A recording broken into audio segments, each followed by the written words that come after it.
এই ক্যাফেটা যে তৈরি করেছে তার চয়েস আছে বলতে হবে। হ্যালো, তো আজকে আমি আছি ডালখোলায়। তো ডালখোলার একটি ক্যাফেতে আজ চলে এসেছিলাম, দ্য বং ব্রিজ। অসম্ভব সুন্দর একটি ক্যাফে। তো চলো তোমাদেরকে একটু ভেতরটা ঘুরে দেখাই। অসম্ভব সুন্দর ভেতরের অ্যাম্বিয়েন্স, জাস্ট ওয়াও, এক কথায় অনবদ্য। মানে আমার এত ভালো লেগেছিল। আর ডেকোরেশন নিয়ে তো কোনো কথাই নেই, একদম ভীষণ রকম অ্যাস্থেটিক। তো এই ক্যাফেটা হলো ডালখোলায় অবস্থিত। ডালখোলার একটু ভেতর সাইডে, লোকেশন খোঁজ করে যেতে হবে। আর একবার গেলে কিন্তু বারবার যেতে ইচ্ছে হবে।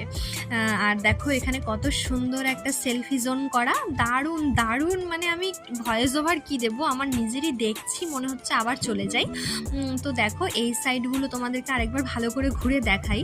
মানে এই ক্যাফেটা যে তৈরি করেছে তার চয়েস আছে বলতে হবে। মানে সব জিনিসগুলো এত পছন্দ মতো চুজ করেছে, মানে বলারই নেই। জাস্ট দেখো এই পাশটা পুরোটা বাঙালিয়ানায় ভর্তি, অসাধারণ লাগছে। তার পরের সাইডে আছে বিভিন্ন রকম হোম ডেকোর, দারুণ সুন্দর। আর তার পরের সাইডে আছে ওয়াল হ্যাঙ্গিং, যেগুলো একটা রেস্টুরেন্ট বা ক্যাফের জন্য একদম পারফেক্ট। তো চলো তোমাদেরকে আরও একটা জিনিস দেখাই, দারুণ।